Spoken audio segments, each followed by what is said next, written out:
거부님들, 오늘 하루는 어떻게 지내셨나요? 혹시 거울을 보시면서 이런 생각 해보신 적 있지 않으십니까?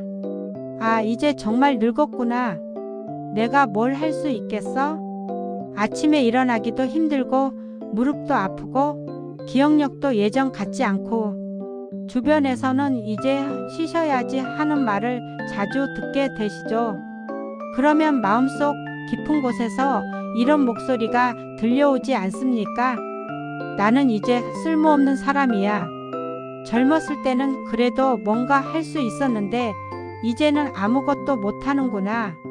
특히 요즘같이 빠르게 변하는 세상을 보면 더욱 그런 생각이 드시는 것 같습니다. 손자, 손녀들이 스마트폰을 자유자재로 다루는 모습을 보면 나는 정말 뒤처진 사람 같다는 생각이 들기도 하시죠. 하지만 잠깐만요, 법우님들. 정말 나이가 들면 아무것도 할 수 없는 것일까요? 정말 늙음이란 오직 쇠퇴와 무능을 의미하는 것일까요? 부처님께서는 이런 우리의 고민에 대해 무엇이라고 말씀하셨을까요? 오늘 이 자리에서 부처님의 지혜로운 가르침을 통해 이 문제를 함께 살펴보겠습니다. 사실 이 문제는 우리가 늙음을 바라보는 관점 자체에 문제가 있는 것입니다. 세상에서는 늙음을 실패나 끝으로 여기지만 불법에서는 전혀 다르게 봅니다. 오늘 4가지 부처님의 가르침을 통해 이 문제를 완전히 새로운 관점에서 바라보겠습니다. 나이 듦을 두려워하지 않고 오히려 그 안에서 진정한 가치와 의미를 발견하는 방법을 알아보겠습니다. 그러면 지금부터 시작해 보겠습니다. 첫 번째로, 나이는 숫자가 아니라 지혜의 깊이라는 부처님의 가르침입니다. 법우님들, 혹시 이런 경험 있지 않으셨습니까? 젊은 사람이 어려운 일에 부딪혔을 때 어르신께 조언을 구하러 오는 모습을 보신 적이요. 그때 어르신의 한마디가 그 젊은 사람의 고민을 완전히 해결해 주는 경우를 목격하신 적이 있으실 겁니다. 이것이 바로 부처님께서 말씀하신 진정한 나이의 가치입니다. 법화경에서 부처님께서는 이렇게 말씀하셨습니다. 오랜 세월 동안 쌓인 경험과 지혜는 그 어떤 보배보다도 귀중하다.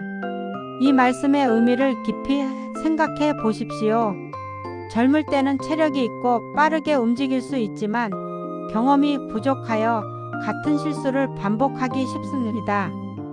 하지만 나이가 들수록 삶의 여러 상황을 겪으면서 진짜 중요한 것이 무엇인지 알게 됩니다.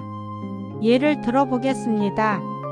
젊은 사람이 취업 때문에 스트레스 받고 있을 때 어르신께서는 이렇게 말씀해 주실 수 있지 않습니까? 그 일이 안 되면 다른 일도 있단다. 건강이 가장 중요하지. 너무 무리하지 마라. 이런 말씀이 가능한 이유는 오랜 세월 동안 일과 건강, 가족과 성공의 진정한 의미를 깨닫게 되었기 때문입니다. 또한 조주선사의 어록에 이런 말씀이 있습니다. 80이 되어서야 비로소 참선의 참맛을 알게 되었다. 조주선사는 120세까지 사시면서 나이가 들수록 더 깊은 깨달음을 얻으셨습니다. 이처럼 나이는 단순히 몸의 쇠퇴를 의미하는 것이 아닙니다. 오히려 마음의 성숙과 지혜의 완성을 의미하는 것입니다. 그렇다면 이런 지혜를 어떻게 실제 삶에 적용할 수 있을까요? 매일 아침 일어나시면서 이렇게 생각해 보십시오. 오늘 내가 누군가에게 줄 수 있는 지혜는 무엇일까? 내 경험 중에서 다른 사람에게 도움이 될 만한 것은 무엇일까? 그리고 하루에 한 번이라도 주변 사람들에게 여러분의 경험을 나누어 보십시오. 그것이 요리 방법일 수도 있고 인간관계의 지혜일 수도 있고 어려운 시기를 이겨내는 방법일 수도 있습니다. 이렇게 하시면 여러분이 단순히 나이만 먹은 사람이 아니라 귀중한 지혜를 가진 보배로운 존재라는 것을 깨닫게 될 것입니다. 두 번째로, 몸은 늙어도 마음은 더욱 자유로워진다는 부처님의 가르침입니다. 법우님들, 젊었을 때를 한번 떠올려 보십시오. 그때는 이것도 해야 하고 저것도 해야 하고 남들 시선도 신경 쓰이고 성공해야 한다는 압박감에 시달리지 않으셨습니까? 아이들 키우느라 정신없고 직장에서 인정받으려고 애쓰고 집 마련하려고 밤낮으로 일하고, 그때는 정말 자유로웠다고 말할 수 있을까요? 오히려 지금이 더 자유롭지 않으십니까? 이제는 남들 눈치 보지 않아도 되고 하고 싶은 일을 할 수 있고 진짜 소중한 것이 무엇인지 알게 되었으니까요. 반야심경에서 부처님께서는 이렇게 말씀하셨습니다. 모든 집착과 걸림이 없으면 두려움도 없고 자유자재하게 된다. 이 말씀이 바로 나이 든 분들에게 해당하는 것입니다. 젊을 때는 여러 가지에 집착하고 매달렸지만 나이가 들면서 차츰 그런 집착들을 내려놓게 됩니다. 예를 들어 젊었을 때는 남들보다 좋은 옷을 입어야 한다고 생각했지만 이제는 편하고 따뜻하면 그만이라는 생각이 들지 않으십니까? 젊었을 때는 큰 집에 살아야 한다고 생각했지만 이제는 아늑하고 깨끗하면 충분하다고 여기시죠. 이런 변화가 바로 집착으로부터의 자유입니다. 그리고 이런 자유로움이야말로 진정한 행복의 출발점입니다. 또한 부처님의 일화 중에 이런 이야기가 있습니다. 부처님께서 80세에 열반에 드시기 전까지도 계속해서 법을 설하시고 중생을 구제하셨습니다. 몸은 비록 노쇠했지만 마음은 더욱 자비롭고 지혜로우셨던 것입니다. 그렇다면 이런 마음의 자유로움을 어떻게 실천할 수 있을까요? 먼저 하루에 한 번씩 이렇게 자문해 보십시오. 지금 내가 걱정하고 있는 것이 정말 중요한 일일까? 이 문제가 일주일 후, 1년 후에도 중요할까? 대부분의 걱정은 실제로는 그렇게 중요하지 않다는 것을 깨달으실 것입니다. 또한 젊은 사람들이 스트레스 받는 것을 보시면 이렇게 말씀해 주십시오. 그런 일로 너무 고민하지 마라. 나이 들고 보니 그런 건 별거 아니더라. 이렇게 여러분의 자유로운 마음을 나누어 주시면 여러분 자신도 더욱 자유로워지고 주변 사람들도 위로받을 것입니다. 세 번째로, 나이는 더 많은 자비를 베풀 수 있는 기회라는 부처님의 가르침입니다. 법우님들, 젊을 때는 어땠습니까? 자기 일로 바빠서 남을 돌아볼 여유가 별로 없었지 않으셨나요? 아이들 키우고 직장 다니고 생계를 꾸려 나가느라 정신없이 살았을 겁니다. 하지만 지금은 어떠신가요? 시간도 여유가 있고 마음도 한결 넓어져서 남을 도울 수 있는 여건이 더 좋아졌지 않으십니까? 무량수경에서 부처님께서는 이렇게 말씀하셨습니다. 나이 들수록 더 많은 자비를 베풀 수 있는 것은 그만큼 지혜와 여유가 생겼기 때문이다. 실제로 주변을 보시면 나이 드신 분들이 더 자비로운 경우가 많지 않으십니까? 젊은 사람들보다 더 너그럽고 더 이해심이 많고 더 베풀려고 하는 모습을 보실 수 있을 겁니다. 예를 들어 손자, 손녀가 실수를 해도 괜찮다, 괜찮다 하면서 따뜻하게 안아주시죠. 젊었을 때였다면 왜 그랬니? 하면서 화부터 냈을 텐데 이제는 그런 여유가 생겼습니다. 또한 길 가다가 어려운 사람을 보면 젊은 사람들보다 더 선뜻 도움을 주시는 경우가 많습니다.